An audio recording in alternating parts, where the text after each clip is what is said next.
I still remember the moment the world froze. It was just after 9 a.m. in Washington, D.C., when North Korea's state-run television suddenly cut into its usual bland propaganda and aired something no one expected, a press conference. Kim Jong-un, seated before an enormous red curtain, looked unusually smug.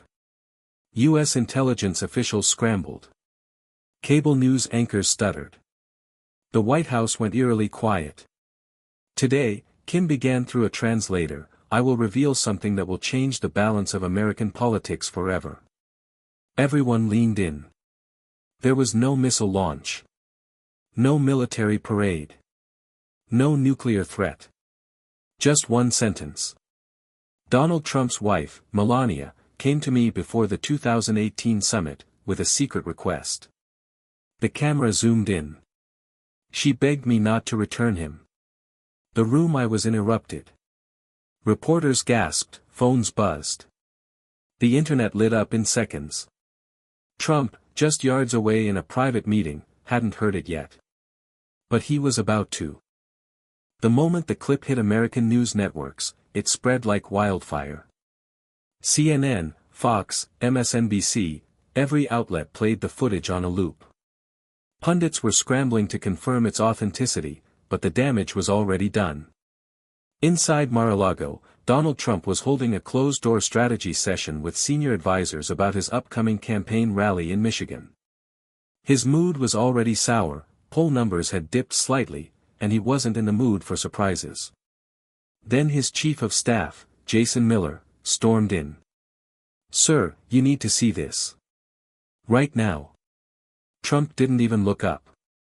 "Can it wait? I'm picking slogans." "No, sir. It's Kim." He went on live TV. He said, something about Melania. Trump froze. He snatched the tablet Miller was holding, pressed play, and watched the footage, twice. His expression didn't move at first. But then his face turned crimson. "He what?" Trump exploded, flinging the tablet across the room. It smashed against the wall.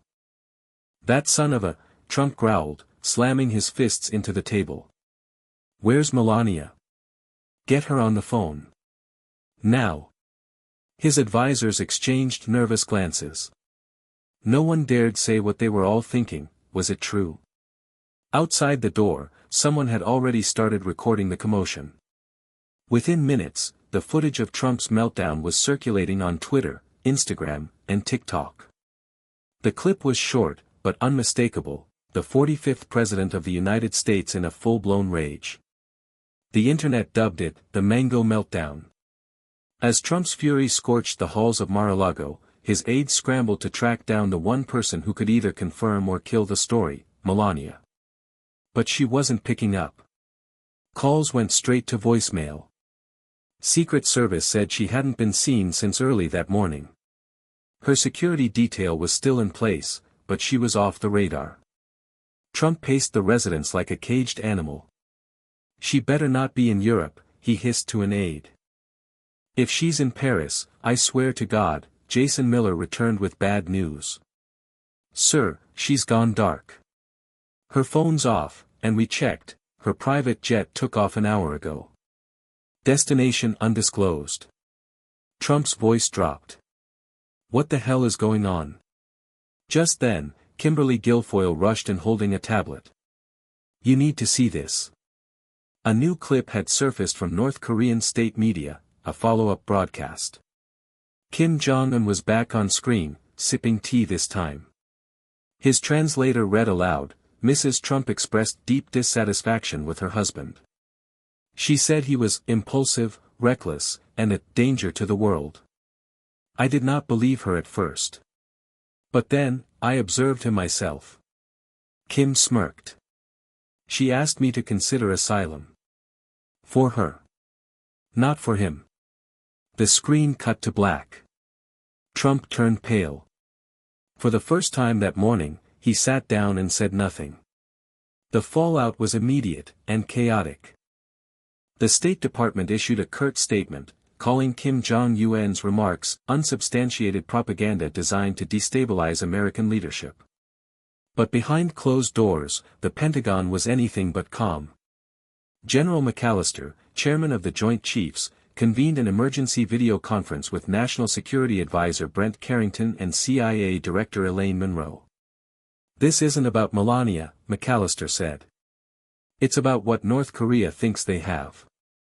And why they're releasing this now." Carrington agreed. "Kim doesn't say anything accidentally. If he's holding private conversations with the former First Lady, we have a national security leak, or worse, a defection scenario." Monroe leaned in. "We need to find Melania. Fast. If she's in a non-extradition country and Kim releases more, he could trigger an international incident. Or a psychological one." "You mean with Trump?" Carrington asked. "I mean with the entire damn country," she replied. Meanwhile, in New York, a quiet but powerful figure watched all this unfold from her penthouse balcony, Ivanka Trump. She set her phone down and turned to Jared. "She warned me something like this would happen," she said coldly. Jared raised an eyebrow. "Who did?" "Melania." Jared stared at Ivanka, stunned. "Melania warned you? When?" Ivanka's gaze didn't waver. 2 years ago. After the election. She came to see me. No press, no security. She was different. Quiet, but firm. She said she was tired of being his shadow. Tired of pretending. And then she said something I'll never forget." Jared leaned in. "She said, one day, he'll push too far. And I'll be gone before he notices." Silence fell between them. Meanwhile, in the Situation Room beneath the White House, President Biden was briefed on the unfolding chaos. Though it was technically a scandal for a former president, the international implications forced him to weigh in. Biden looked tired but alert. "Get me a direct line to Seoul. I want the South Koreans watching the border like hawks. And tell Langley, if there's even a whisper that Melania's trying to defect or leak state secrets, I want her on a no-fly list yesterday." A low-ranking analyst interrupted nervously. "Sir, there's one more thing." Everyone turned. "We picked up chatter from Chinese diplomatic channels. It appears Melania requested a private meeting in Macau, with an unidentified North Korean liaison." Biden's expression tightened. He turned to his chief of staff. "Get me Kamala. This just went nuclear." 2 nights later, under heavy cloud cover and even heavier surveillance, a sleek Gulfstream jet touched down in Macau. Melania Trump stepped out alone. No entourage. No security detail. Just a white trench coat and dark sunglasses, despite it being after midnight. From a nearby rooftop, CIA satellites and drones zoomed in on her every move. But even with thermal tracking, they couldn't identify who she was meeting, only that someone was already waiting inside the dimly lit tea house she entered through a back alley. Inside, a man in a dark gray suit greeted her. No smile. No introduction. "Madam Trump," he said in a crisp, almost accentless tone. "Chairman Kim sends his regards. He says you're safe now." Melania sat across from him, removed her glasses, and placed a small black drive on the table. "I kept my promise," she said. "But I want something in return." The man didn't touch the drive. "Chairman Kim says you have more." Melania's voice was steady, colder than the air outside. "I have everything." The man nodded slowly. "Then we are ready to move forward." From Washington to Pyongyang, to the depths of Silicon Valley where a whistleblower had just decrypted the first fragment of the drive's contents, one truth was beginning to emerge: Melania Trump wasn't running. She was leading. Back in Langley, CIA Director Elaine Monroe stared at the decrypted contents from the drive Melania had handed off in Macau. Her analysts were pale. One even stepped outside to vomit. "What the hell am I looking at?" she asked. "Private recordings," one analyst replied. Dozens of hours, Melania secretly recorded Trump. Cabinet meetings. Phone calls with foreign leaders. Discussions about troop movements. Even financial dealings. Elaine's voice dropped. Financial? The analyst nodded grimly. Massive offshore transfers. Ties to individuals under sanctions. Some of them, North Korean shell companies. Elaine leaned back. She was building leverage. Meanwhile, Trump was spiraling. His rally in Michigan had turned into a disaster. Protesters heckled him with signs reading, "Melania warned U.S." A plane flew over the stadium dragging a banner, "Check Macau." Worse, Melania had surfaced again, this time at an undisclosed humanitarian summit in Geneva, standing beside dignitaries and former heads of state. She didn't say a word. She didn't need to. Her presence sent a message, she was untouchable. In Trump Tower, Don Jr. was pacing, phone to his ear. "Dad, you need to control this. People are saying she flipped."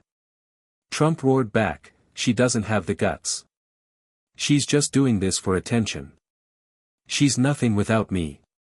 But in a hidden bunker beneath the Swiss Alps, Melania sat with two former intelligence chiefs, one from France, one from Germany. On the table before them was a thick folder labeled, "Operation First Lady." Melania opened it. "I'm ready," she said. Melania's voice echoed in the steel-walled chamber deep beneath the Swiss Alps.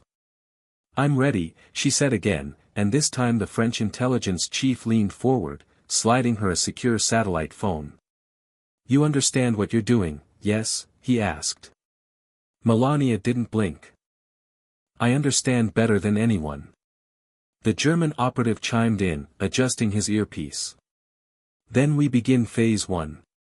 Your husband's empire, political, financial, personal, we dismantle it, piece by piece. With your files, your testimony, and our reach." Melania gave a quiet nod. "But it must look like it's coming from inside his own camp. I want plausible deniability." The Frenchman smiled. "Of course. That's why we've already contacted someone, sympathetic." Cut to Ivanka Trump, seated in a penthouse conference room in Manhattan. Her phone buzzed. She picked it up, saw a single message, "It's happening." She smiled faintly and whispered, "Finally." Meanwhile, back in D.C., whispers of Operation First Lady were beginning to ripple through the national security community, though no one knew what it was, or who was behind it. Journalists dug, politicians speculated, and online conspiracy forums exploded. Fox News ran a segment titled, "Is Melania the deep state's secret weapon?" Trump watched from Bedminster, seething. "She thinks she's smart. She thinks people will believe her over me," he yelled to no one. But outside the gates of the golf club, protesters were gathering. They weren't chanting, "Lock him up." They were chanting, "Let her speak." The bomb dropped on a quiet Monday morning. No warning. No press leak. No tweet. Just a sudden, silent upload to a secure European server, shared first by a whistleblower group in Berlin, then picked up by global media within minutes. The file name was simple, M47_full.wave, it was audio. 47 minutes long. The voice was unmistakable. Donald J. Trump. Melania had recorded him in private, discussing illegal campaign funding from a foreign bank in Cyprus. Ordering a staffer to bury classified documents. Bragging about controlling certain federal judges. And then, something worse. Trump, Melania. She knows too much. But she'll never talk. She doesn't have the balls. And if she does, I've got dirt on her too. She steps out of line, I leak that tape. He laughed. Then, Melania's voice cut in, calm and clear, "You should be more careful about who's listening, Donald." Silence. Then the sound of the recorder being turned off. News outlets ran the tape and censored. Congress froze. Biden was briefed mid-flight. Even Trump's most loyal senators, Hawley, Cruz, Graham, vanished from interviews. The Department of Justice announced an emergency inquiry. And for the first time since leaving office, Trump was officially under criminal investigation again. Melania, now in a black coat and shades, was spotted boarding a UN-chartered jet out of Zurich. She didn't wave. She didn't speak. But across the world, a headline spread like wildfire: the First Lady who brought him down. The walls were finally closing in. Trump awoke in his private suite at Mar-a-Lago to find a swarm of reporters gathered just outside the estate, helicopters buzzing overhead. The Secret Service had tightened their perimeter, not to protect him from danger, but from fleeing. He turned on the TV. Every channel showed the same footage: congressional leaders from both parties stepping forward with a rare, unified message. Speaker Hakeem Jeffries stood behind the podium. The contents of the Melania Trump recordings cannot be ignored. As of this morning, we are opening a formal bipartisan investigation into the conduct of Donald J. Trump. At the same time, the Department of Justice issued federal subpoenas, and New York prosecutors reopened financial crimes charges. The IRS was digging. The FBI had activated multiple warrants. And the final blow? A recorded deposition from Melania Trump, played during a hastily scheduled press conference in The Hague. Calm. Unshaken. Fluent. I stayed silent for years. Out of fear, out of duty. But silence can become complicity. I will not be complicit anymore. The room exploded with questions, but she had already exited. Meanwhile, Ivanka Trump met with federal agents privately, reportedly handing over sealed documents from her father's personal safe. And somewhere on Capitol Hill, a new file landed on a desk marked Classified, Level 7, Operation First Lady. Its subject line read, Transition Plan, Post-Trump Era. Back in Mar-a-Lago, Trump stood alone in the hallway, staring at a photo of his inauguration. He mumbled, "She really did it." His voice cracked. "She really brought me down." The morning of his indictment, Donald Trump did something no one expected: he scheduled a live broadcast. No rallies. No crowds. Just him, standing alone behind a podium in a dimly lit Mar-a-Lago ballroom. The American flag behind him hung limp. He looked tired. Not defeated, yet, but aged. Like a boxer refusing to accept the 10th round was over. The networks cut to him immediately. "America," he began, his voice unusually low, "you're watching a witch hunt. A betrayal. My own wife, my former wife, was part of it." He paused. "I gave her everything. I made her first lady. And this is how she repays me. Secret recordings. Coordinating with foreign spies. With Ivanka." He shook his head, breathing heavily. Then came the unexpected shift. "She thinks she can finish me. But let me be clear. I'm not done." He pounded the podium. "This is war." The screen cut out. Within an hour, federal agents arrived at Mar-a-Lago with a sealed indictment. Charges: obstruction of justice, financial fraud, mishandling classified documents, witness intimidation, conspiracy against the United States. But Trump wasn't there. He was gone. Private jet flight logs showed a last-minute takeoff, destination unknown. As the world reacted in disbelief, a chilling video was posted from an anonymous channel: Trump, aboard a plane, looking straight into the camera. "You can take my towers," he said. "You can take my name. But you'll never take my country. I'll be back." Then the feed cut to static. The internet exploded. Where was he going? And more importantly, what was he planning? 10 days passed. Trump had vanished without a trace. Intelligence agencies suspected he was somewhere between Belarus and North Korea. Others whispered about a private island off the Indian coast. But no one could confirm anything. Then, another shock. Melania Trump appeared before the United Nations General Assembly in New York. She wasn't a guest. She wasn't seated. She walked directly to the podium. Flanked by neutral Swiss and Nordic diplomats, she took her place behind the mic as stunned cameras rolled. "I come not as a wife," she began, "not as a former First Lady, but as a witness." She then delivered a 15-minute address that rocked the geopolitical world. She exposed confidential documents implicating global financiers connected to Trump's empire.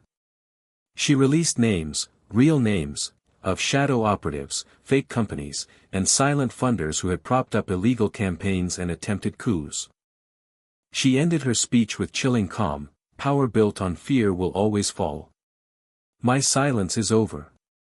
My country deserves the truth, even when it hurts." Applause. Standing ovations. Shocked silence. Then came the resolution. The UN, backed by NATO and the EU, formally declared Donald J. Trump an international fugitive under coordinated investigation. Sanctions followed.